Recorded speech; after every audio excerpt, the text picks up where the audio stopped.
I can't believe it. Splatoon 3 has already been out for a whole year. Feels like yesterday that it just got revealed in a Nintendo Direct. That was certainly a time, wasn't it? And I gotta say, my experience with Splatoon 3 has probably been the most conflicting one I've ever had with a video game. Let me explain. I was over the moon when Splatoon 3 was first announced. I already really liked Splatoon 2, so you better believe I was excited to hear they were making a third game. Heck, you could hear me gush about it in my initial reveal video from February of last year. I'm also really surprised at how well that video did because I uploaded it really late at night and it still popped off. But that's not important, okay? The point is, I loved Splatoon 3 to bits when it was first released. Over time, however, this has devolved into quite a big love-hate relationship. Now, just a heads up before we continue, the following are my current opinions about Splatoon 3. I'm not trying to present these as truth or facts or anything like that. You can take these with a grain of salt if you have to. There are a lot of things that I like about Splatoon 3. In this video, though, I'm only going to focus on the points that I think are the most important. For starters, the player customization is definitely the most diverse it's been in the series. You've got new eye colors, no more gender-locked hairstyles, things like that. Not to mention the locker room and the recently added oversized shirts and backwards caps. It's great, honestly. I love it. Salmon Run is way more fleshed out than it was in Splatoon 2, and it's open all the time. If I ever get bored of playing regular battles, I just load up Salmon Run and play that for a few hours. I love it so much, man! The hero mode for this game is definitely my favorite in the series. I loved streaming every moment of it when the game first released. This makes me cautiously hopeful that the Side Order DLC is just as good, if not better. I'll go into a little more depth on that later, but still. Finally, my favorite addition in this game, the pools and the private battle links. These two additions alone make viewer battles so much easier for Splatoon 3 streamers. I can't tell you how many times I disliked going back to the home menu, cycling through a super slow friends list, and trying to add a few people at a time, closing the private battle room in the process. It was not fun. If you got Splatoon 3 after the pools were added, consider yourself very, very lucky.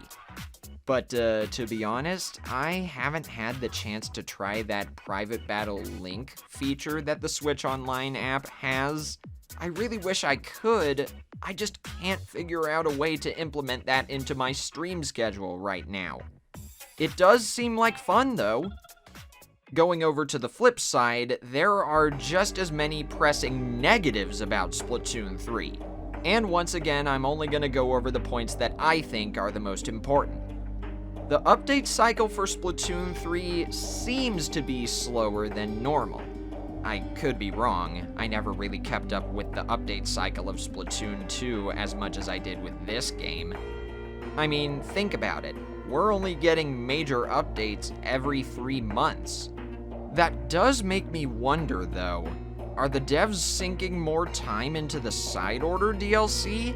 If so, then more power to them. I just wish the update cycle was handled better, you know?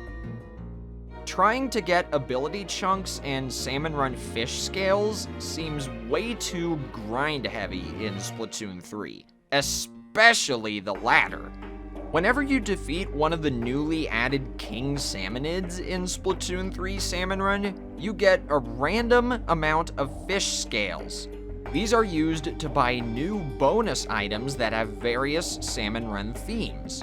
But the key word here is random. You will never know how many bronze, silver, or gold scales you get.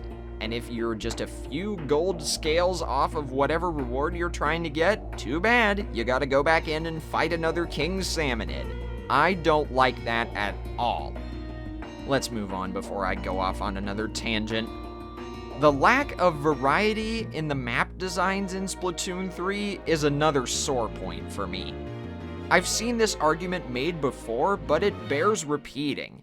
Most of the maps that have been added to Splatoon 3 are just shaped like Tetris pieces from overhead. The two most recent Splatoon 3 maps, Crab-Leg Capital and Ship-Shaped Cargo Company, have been the most fun I've had in the game. That's saying a lot considering they were added a year into this game's lifespan.